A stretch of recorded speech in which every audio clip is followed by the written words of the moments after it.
right, folks, we're live with Lonzo, the Godfather of West Coast Hip Hop, and the president of the Compton Entertainment Chamber of Commerce. I'm waiting on my guest, Mr. Fred Shaw.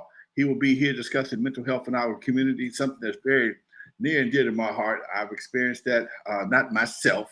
I've experienced that with family members and friends. So please stick around and check out this show. Fred has a lot to offer. He's very knowledgeable when it comes to this subject. Not only that, but he's also very knowledgeable when it comes to psychotropic drugs. A lot of drugs that's used to treat mental illness. So it's just something that is in our community that we have to address and look at. And he's one of the experts that I know personally that can do that in a very knowledgeable way. If you haven't heard, folks, it's going down Saturday right here in the city, in the CPT. We'll be having an EV test drive right behind the Best Buy on Easy Street. Starts at 10 a.m. Saturday morning, 10 to 2. If you get there early, we'll be passing out. We'll have food vouchers for all those who do the test drive. So come on out and hang out for a minute, folks. Should be interested in learning something about the EV cars. It is something that at some point in time will be a part of all of our lives. That's the goal for the state and the feds, to make all vehicles at some point in time all electric. And you can find out the plus and minuses of the vehicles and see what you like, see what you don't like, and talk to some experts that have a lot of knowledge when it comes to these vehicles. Also, I want to welcome the Colbert folks family to Compton, the Compton Original Fish Food Market right there in Wilmington. We had a grand opening today, folks. It was really nice. Fish is great. Fish is fantastic, folks. They was passing out samples. I'll definitely be back. I'm a big fish eater myself, and I'll definitely support that. So you do the same as well. While we're waiting on my guest to show up, he just hit me up and said he didn't get the link. But we know he got it because I sent it to myself. There you go. There you go. See, I knew it. Uncle Fred. Can you hear me? I hear you fine, Doc. Back up a little bit on that camera because I don't see the top of your head. There you go. We about the same size and everything. There you go. Looking good. How you feeling today, Doc? Man, I'm coming back and forth. I've been dealing with some stuff. I've been doing treatments for the body, getting better, fighting through it like we all got to do. Come on, man. Come on. Every day is a fight.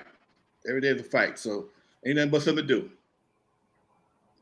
Now, we talked this morning about doing this show. Are we talking about mental health, or are we talking about the drug industry? What are we talking about today? Well, today I want to talk about the mental health piece, but I want to talk about how they destroying our community. Okay. But I want to relate it. I want to show the overall plan and how they are basically setting us all up, and how they're taking our learned people, and using them against the population. This ought to be interesting. Go ahead, Doc. So what we're looking at, one of the problems that we're starting to face with school, it doesn't matter if it's a doctor's degree, if it doesn't matter if it's somebody entering in, they all get educated from sources that have not necessarily been proven as true. So what happens is sometimes we'll have somebody that'll say they have a doctorate degree, but they have only been indoctrinated in a system that has already failed. So yeah, if we go to college, we read books of people who are supposed to be experts. Okay. But how many of those experts have actually lived the life that they're talking about? Okay. Interesting. You see, so when we see people in the field of mental health, especially in the field of psychiatry, all of these people are supposed to be doctorate type people who went to college, who were trained, who went through all this process. And then when we look at it, we find that the foundation of it is based on lies and falsehoods. Come on. So, Keep so talking. the thing is, what are people to believe? A person like yourself, somebody in your family is having an issue. You take them to the experts. You don't know that this expert has really do not have the solution to handle.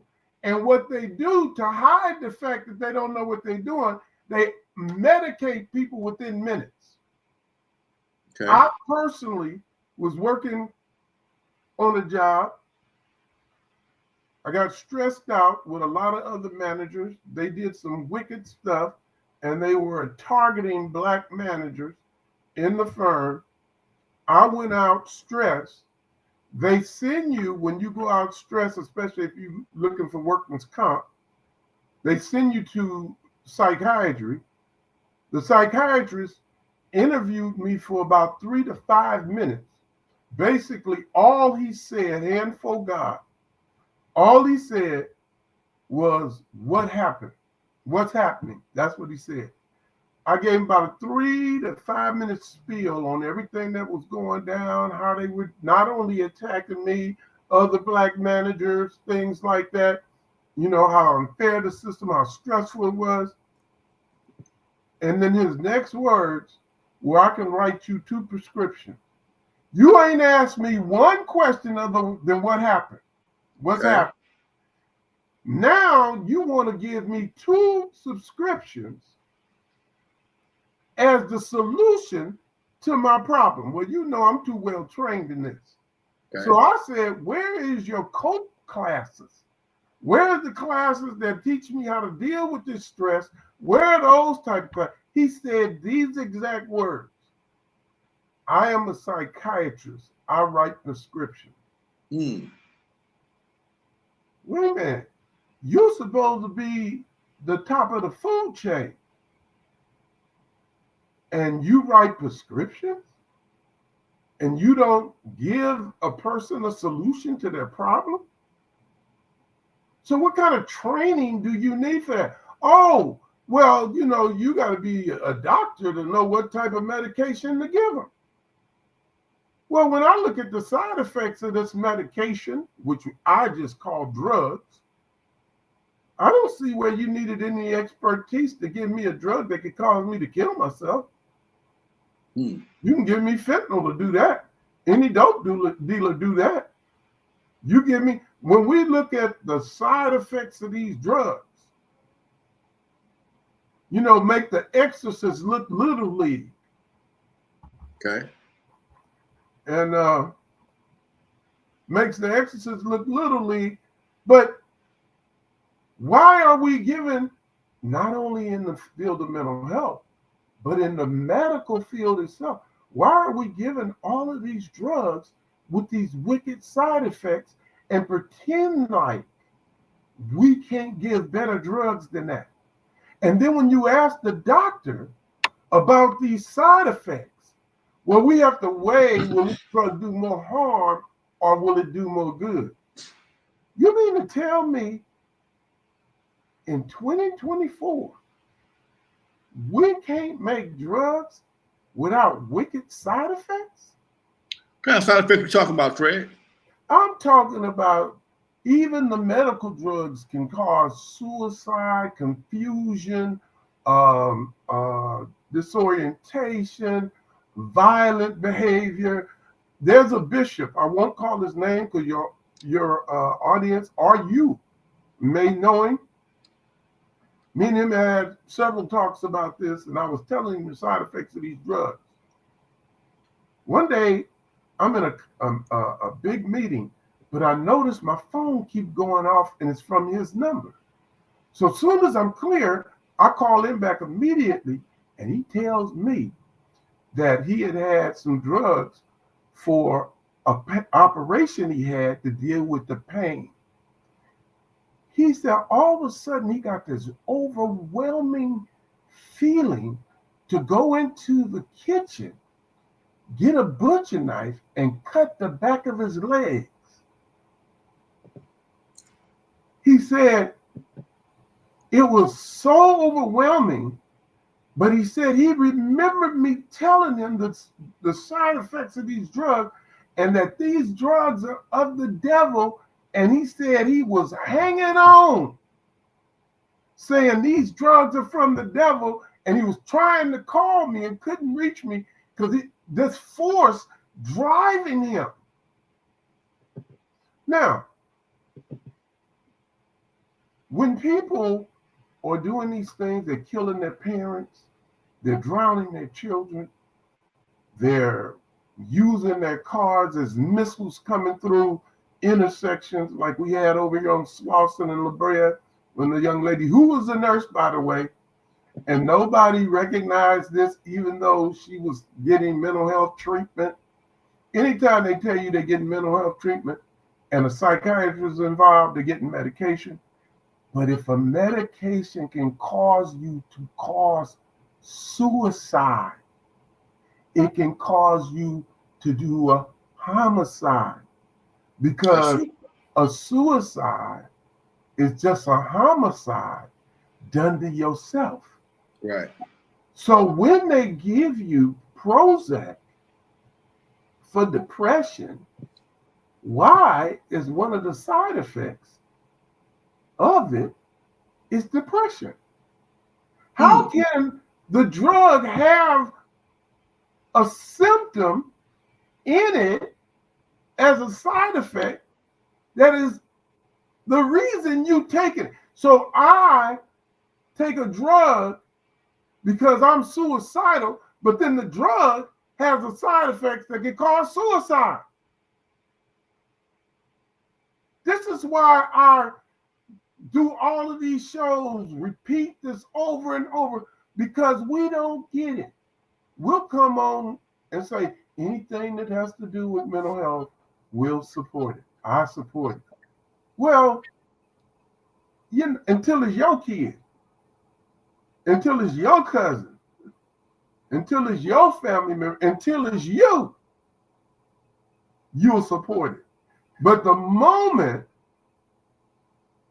when I had a bishop tell me, we lost our boy today, what happened? He killed his kid. See, these are people in our community that you might know that I've been able to lock in. And so now a boy's in prison that may not have ever been there if you'd have never gave him those drugs. I went to Buffalo, New York. A mother had a son who took one of the drugs as a means to be able to work longer. And so, but the drug is like a psych drug, but it will give you stamina. And he told his mother, he said, 20 hours only felt like 4 hours. So he was taking this so he could work longer. But then he started having the side effects. Now, it's real interesting, and this is part of the game I want to reveal, that you start taking the drugs, and instead of psychiatry saying, oh, it's the drug causing that, they treat you as a mental health case. So let's say I'm at Kaiser, or I'm at I don't want to put them online, at any hospital. They give me a drug for pain, and then they have me sit 20 to 30 minutes to see if I'm going to have a side effect. So let's say I don't have a side effect in that 20 or 30 minutes. But now I'm driving home, and now I get confused. And I pull over to the side of the road, and I'm trying to remember where I was going or how to get home. Highway patrol see you, pull up. Sir, you okay? I'm trying to remember how to get home. Well, where do you live? I think in Inglewood. Okay, so what have you been drinking? No.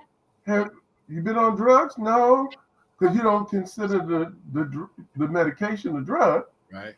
So now you're here stranded on the side of the road, confused, who can't take care of yourself. So what is the highway patrolman to do? Take you to the hospital. Mm. What is the hospital going to do? Put you under observation, put you on a 72-hour hold, put you on all of these things. When all that happened, they gave you a drug that caused that. Mm. But ask yourself the question, why won't Congress, the U.S. Senate, any of them do a major investigation into these drugs? You cut their money off, Fred. Well, see, but the people have to become aware of that, so they elect people who will look out for the people's interests instead of the interests of the pharmaceuticals and stuff. And I want to say this right here. I'm not against the pharmaceuticals. I'm against bad medicine. Okay, I see that. Pharmaceuticals create medicines that keep us alive, people with diabetes, cancer, all these things. So I'm not making them a villain, but there's a side of them that give these drugs that cause children to kill themselves, kill other kids, drop dead on the spot. Those drugs make a lot of money. For example, even though it's been debunked, and you probably still hear it if you brought a psychiatrist on the show, even though it's been debunked that there's no such thing provable. I'm not denying that there's not people who have issues. I'm denying that they have no evidence to prove a chemical imbalance of the brain. Okay. But they made $15.6 billion a year on drugs that treat the chemical imbalance of the brain. So how soon will they quit saying that there's, when will they say there's no chemical imbalance of the brain that can be proven through clinical trials or anything? They won't, because they keep making the money. And when we're looking at the fact that you got all these HMOs, all these things, and this is a little out of my area, but it circles back around. And you get all these treatments, cancer treatments, all these treatments. But the thing is, how come we spend more money in this country on health care than any other country when we are the sickest people on the planet? Mm. It's like, and when it comes, especially to mental health, because regular medical health do help a lot of people. They do keep a lot of people alive. But the truth of the matter is, it appears, this isn't CCHR talking, this isn't even the NAACP talking, this is me talking, because where is the outcome-based measurement to determine if something is working or not?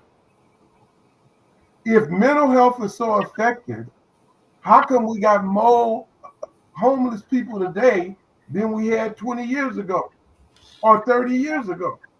Why do we have more kids doing ADHD classes and all of this special education now than we did 20, 30 years ago? Oh, now the experts will say, well, we're identifying things better. No, it's not that you're identifying things better, because we also know that there's no clinical trials for anything in your diagnostic statistical manual. In fact, the diagnostic statistical manual book doesn't even have statistics in it. So the name of itself is fraudulent. Okay. So I'm just saying to the public, I'm not making up your mind for you. We got too many people doing that. We got people telling us who to vote for, who to don't vote for. You a traitor this, you a that, and we love this one, we ain't that one. I'm not telling you who to make up your mind. I'm telling you to get the information and be informed on what is actually going on, and quit taking everybody's word for it.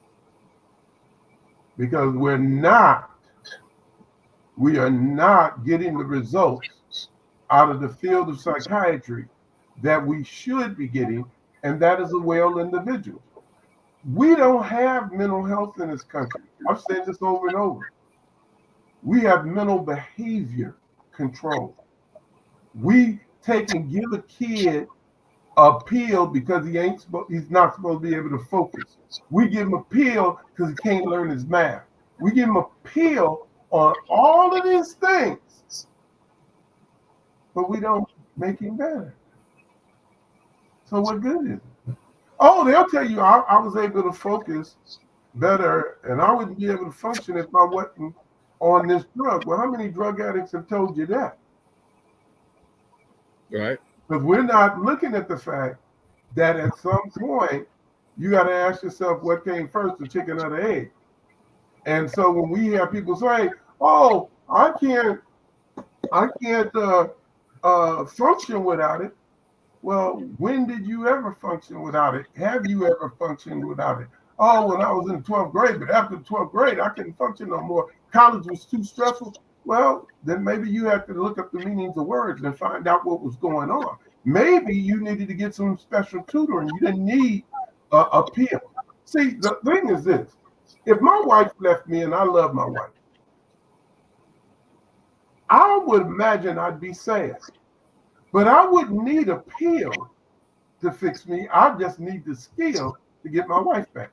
Okay. The moment I got my wife back, I'd be happy again. Right. We've all been there when we had somebody we loved and we thought we lost them, then we got them back. You know that feeling of, oh, it's back together again. So what we got to do is give people solutions to their problem. Christmas coming, I can't feed my children. I can't give them toys. It's going to be a miserable Christmas. We've been told them all year. If you be good, Santa Claus is going to bring you toys. And I know I'm about to let them down. I'd be depressed. Don't give me a pill. But if I hit the lottery, what happens to that depression?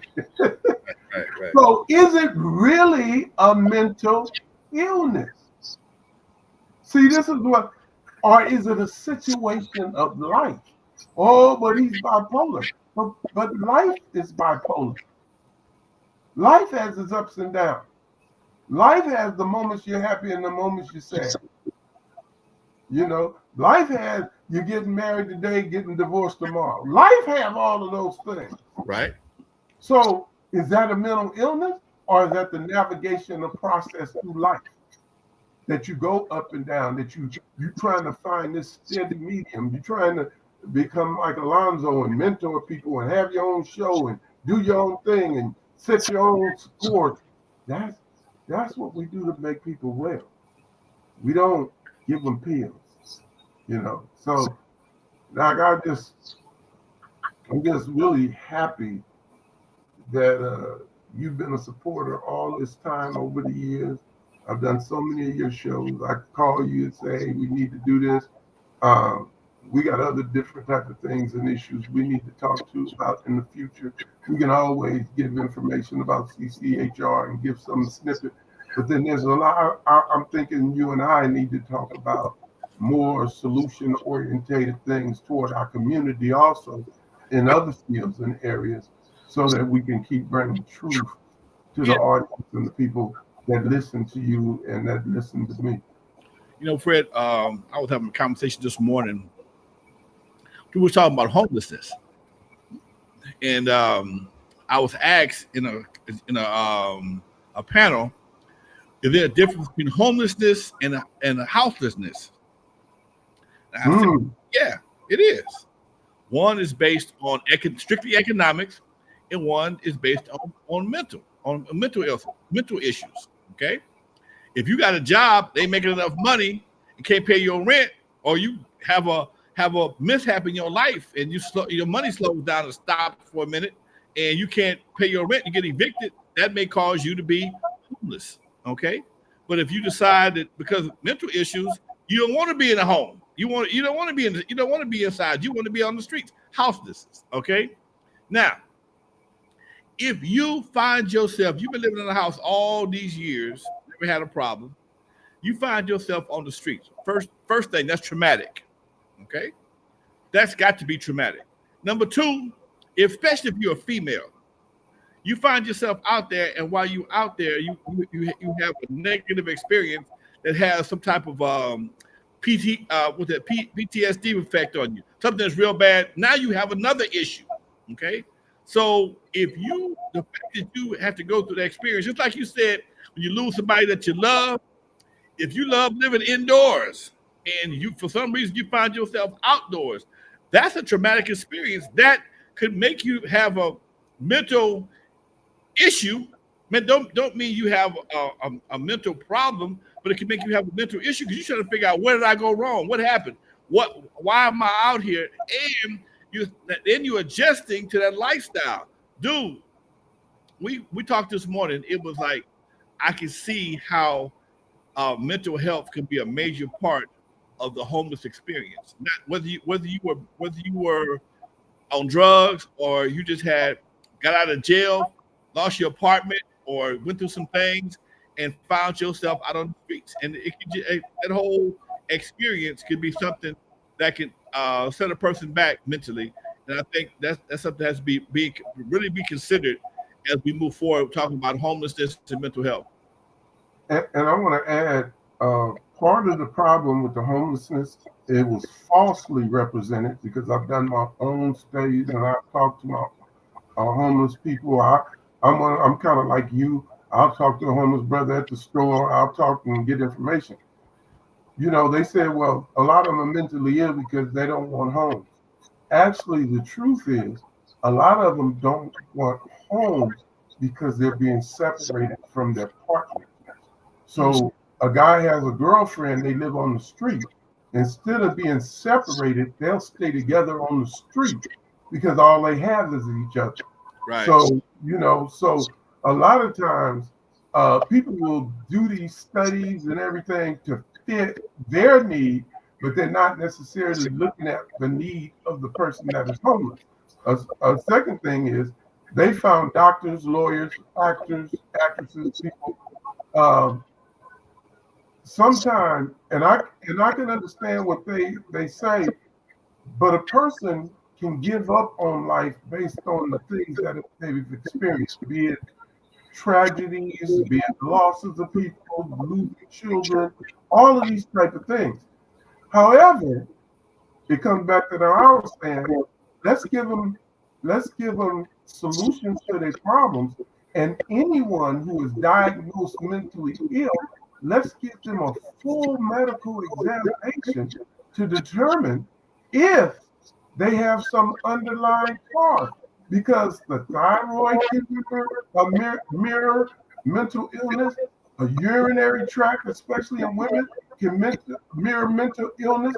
How do you know the difference between somebody that is babbling incoherently because they're having mental issues, or if they have a brain tumor? How do we know the difference between anemia and depression? See, if we don't do medical exams, we act like it's too expensive, but then we'll spend money on that individual for the rest of their life when we might be able to do a medical check and then give them the proper medication that they need to clear up the infection, the urinary tract infection, all of these different things. So, what about a person who is maybe realize they having Parkinson's or one of those diseases, and they realize they're not who they used to be, and they can't do the things, and they can't hold glasses and stuff. Well, so where's the help for him to realize, okay, but these are the things we can do to give you your mobility back. These are the things we can do to help you overcome this situation, instead of just saying, well, here's a pill, take this, and leave him on his own. Fred, so, we got 30 seconds left. Oh, go ahead, Doc. You wrap it up. Okay, yeah. So anyway, anybody that wants some information on what we do, cchrint.org, cchrint.org. You can go into our website, our databases, our museum, also cchr.org. There's videos and things that you can look at. I want to say, if you want to contact me personally, fshawjr@yahoo.com, fshawjr@yahoo.com. And to you, my brother, thank you again for always being there and helping in the fight and support and bringing truth to the people. I got you. I got you. I got your back like I got your back. All right, folks. This is Lonzo, president of the Compton Entertainment Chamber of Commerce, and my man Fred Shaw from CCHR, talking about mental health, something that's near and dear to our community. Fred, thank you very much. We'll see you next time, Doc. Thank you, my brother. All right. Peace, folks.